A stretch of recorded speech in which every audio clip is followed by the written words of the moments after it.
Woo! This one's gonna be good. I'm Jonathan J. Mentor. I'm the founder and CEO of Successment. We're a revenue operations firm that partners with underrepresented startups. We build ecosystems and $10 million annual recurring startups. The Dominican government just missed possibly the biggest opportunity to really invigorate the innovation and startup sector with the Cabo Rojo project. Now, a little bit of background on the Cabo Rojo project. It's a resort and a new port that's located all the way in the south in the poorest region of the Dominican Republic. And it's aimed at revitalizing that local economy, building another tourism sector and another economic pillar in the styling of Puerto Plata and La Romana with Casocampo and Punta Cana. Now, what does this opportunity represent? It represents numerous public-private alliances, endless opportunity for different companies to come in and provide their services, infrastructure, technology, build, roads, all the logistics, all of the things. And this was a big opportunity for the Dominican Republic to build a new playbook and not build another Punta Cana, but really build a local startup ecosystem and economic pillar at the same time, all serving the national interests while involving smaller, more local companies. Let's get into it. Dominican startups exist. Don't get me wrong. I'm here in Santo Domingo. I've been here for 2 years, scouting the territory, navigating different hours, but egos get in the way. Egos, elite circles, legacy companies, legacy families and dynasties.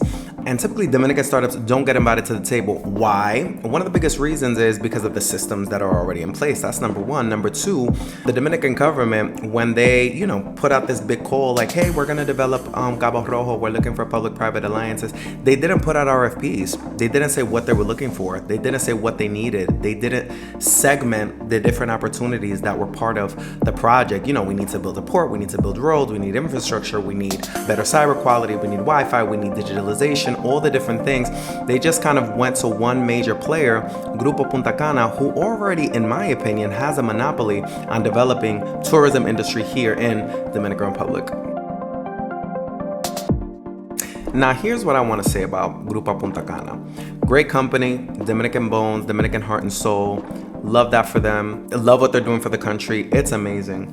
But the opportunity that I see and the call out, if Grupo Puntacana is listening, is you can lead without dominating. This doesn't need to be a monopoly play.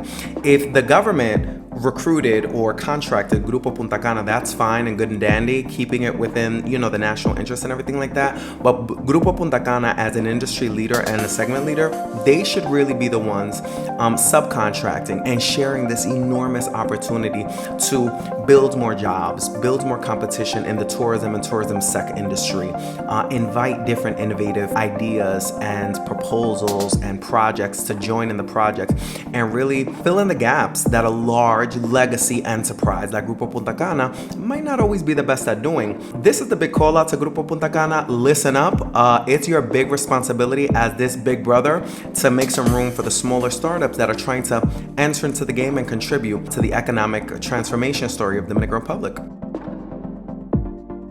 Cabo Rojo for me represents a huge startup and sandbox opportunity where a big group like Grupo Puntacana, they already know what the government's interests are. They already know what's in the best interest of Grupo Puntacana, but they can ascend to elite, pioneer status by making sure that they follow in the footsteps of great American companies. For example, like Google. Google has a small innovation center inside of Google, employees, different people who want to attack different Google projects. They submit their projects and then Google may fund it, or they open up different lanes of opportunity to different Google employees. And I'm not trying to bring American corporate or American startup culture to the Dominican Republic. Let me make that perfectly clear. But what Grupo Puntacana has the opportunity to do is in the court of public opinion and on the stage of international economics, they can lead that charge, build an innovation center within the Cabo Rojo project, and start opening up different contracts and mini projects that ladder up to what Cabo Rojo is leading. And at the same time, look, they're serving everybody's interest. Government's happy because they have a trusted legacy leader leading the projects that's developed different tourism and opportunity zones before. You're creating jobs. You're giving opportunity to entrepreneurs who are actively trying to become empowered in the Dominican Republic to have really big prestige, showcase projects. And also give the Dominican culture an opportunity to see, hey, we're getting modern, we're stepping out of the nepotism shit, we're stepping out of the classism. We really want to empower local entrepreneurs. We don't want to have to subcontract everything out to the big hospitality players. And even outside of the hospitality, all of the tech infrastructure that's going to be needed for Cabo Rojo, that should be coming from Dominican startups. And this is also a big call out to the huge digital nomad culture that's emerging here in Dominican Republic, because us as digital nomads, myself included, we come from different countries. We know how the game is played. We have a very different perspective and lens. And that's not to minimize the ambition or the innovation that, natural born Dominicans can create and everything like that. I love being in Dominican Republic, and I love the Dominican entrepreneurial ecosystem and that culture. But if the digital nomads here take a look at what's publicly available in terms of the Cabo Rojo project, we can start making proposals, giving proposals to Grupo Puntacana, right? Very publicly, writing those letters to the government very publicly, making a big movement happen that's really in line with the Provoke visibility campaign, but that's another story. But we can really challenge what the status quo is and say, well, Punta Cana's here, Grupo Punta Cana's here, they're gonna do this project, we're out of the game. No, let's take a look. Listen, we're a startup that specializes in fintech. Let us handle all the transactions that go into this. We're a hospitality tech, right? Let's make preferential sales or preferential offers to the different hotels that are going to come into Cabo Rojo. What about the logistics? Listen, we're a Logitech firm. We want in. Give us little pieces of the project, because this is a multi-million-dollar deal.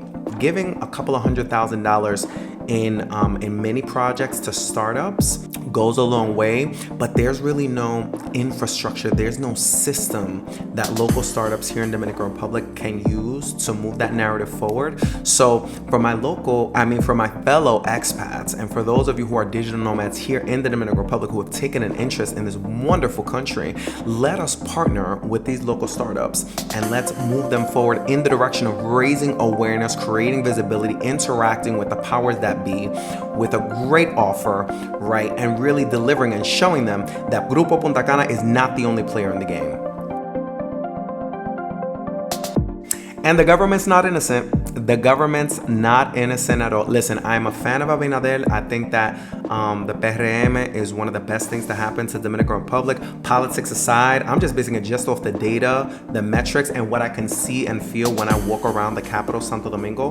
But if the Dominican government is serious about building innovation that they can measure in dollars, because I'm a recurring revenue guy, then we need to start opening up bidding portals for these kind of big public works and big public projects, even if it's symbolic, because we probably know that the Dominican government's not going to, shake the dice and gamble on a big international prestige project with this little startup, but at least break the project up.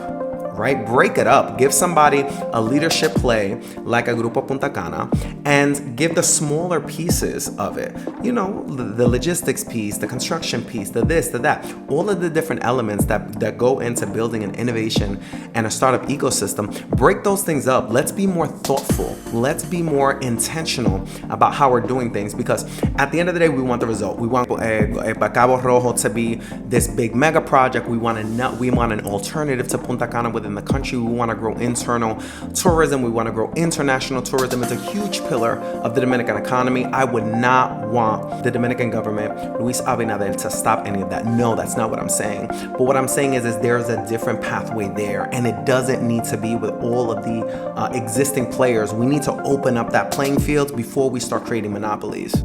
Hey, and if you've heard about the Cabo Rojo project and you have a startup and you're here in Dominican Republic, or si tú eres un emprendedor aquí en República Dominicana y tú tienes una startup, una tecnología emergente y todavía no ha tenido la oportunidad de visibilizarte, let me know, contact me, give me the proposal. Look, I took a look at Grupo Cabo Rojo project. I want more details. This is what we bring to the table. This is our track record. This is the opportunity that we want, and I will do my absolute best to lobby for you, to advocate for you, to put you in front of the people who can make the decisions to move that forward. I'm gonna leave my email right down below. Make sure that you like and subscribe because I'm always talking about this stuff. Startup ecosystems, the emergence of the Dominican Republic as the new Japan of the Caribbean and the new Silicon Beach. But this is a real opportunity to take action. So don't sleep. Share this video with all the Dominican entrepreneurs that you know, whether they're here, whether they're in the diaspora, New York, Boston. Wake up. Let us take this as an opportunity. Cabo Rojo should be a national project and not a Grupo Puntacana project.